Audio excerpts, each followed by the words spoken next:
क्या आपको पता है मेंटली स्ट्रांग होना किसे कहते हैं? 1914 में थॉमस एल्वा एडिसन की फैक्ट्री पूरी तरह जल के बर्बाद हो गई। आग इतनी बुरी तरह लगी थी कि कुछ भी नहीं बचा। उन्हें 23 मिलियन यूएस डॉलर्स का नुकसान हुआ था और एक प्रोटोटाइप जिस पर वो सालों से काम कर रहे थे वो भी जलकर बर्बाद हो गया। इस पूरी सिचुएशन को जानने के बाद थॉमस एल्वा एडिसन ने जिस तरीके से रिएक्ट किया उसे कहते हैं मेंटल टफनेस। पता है उन्होंने क्या कहा? उन्होंने कहा, थैंक गॉड अभी तक मैं जितनी भी मिस्टेक्स कर रहा था वो सारी जलकर खत्म हो गई हैं। अच्छा है, अब मैं एक फ्रेश शुरुआत कर पाऊंगा।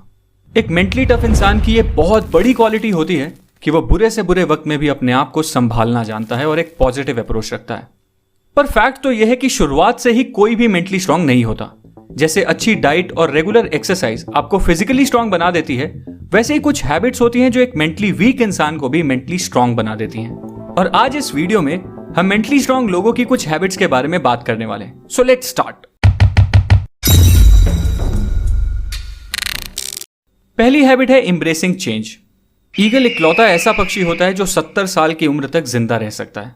पर इस उम्र तक जिंदा रहने के लिए हर ईगल को एक बहुत मुश्किल डिसीजन लेना पड़ता है, क्योंकि 40 साल तक जिंदा रहने के बाद एक ईगल के पंजे इस लायक नहीं रहते कि वो उन पंजों से कोई शिकार आसानी से कर पाए। उसके पंजे कमजोर हो जाते हैं और इतने लचीले भी नहीं रहते। और तो और उसकी तीखी और लंबी चोंच भी काफी मुड़ जाती है और उसके पंख इतने मोटे हो जाते हैं कि उड़ान भरना भी मुश्किल हो जाता है।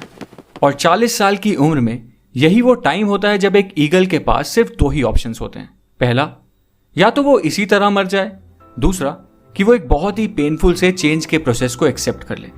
एक ईगल की जिंदगी में यह प्रोसेस 150 दिन का होता है और इस प्रोसेस के लिए उस ईगल को किसी पहाड़ की चोटी पर जाकर बैठ जाना होता है और वहां उसे अपनी चोंच को तब तक किसी पत्थर पे मारते रहना होता है जब तक उसकी चोंच निकलकर नीचे ना गिर जाए।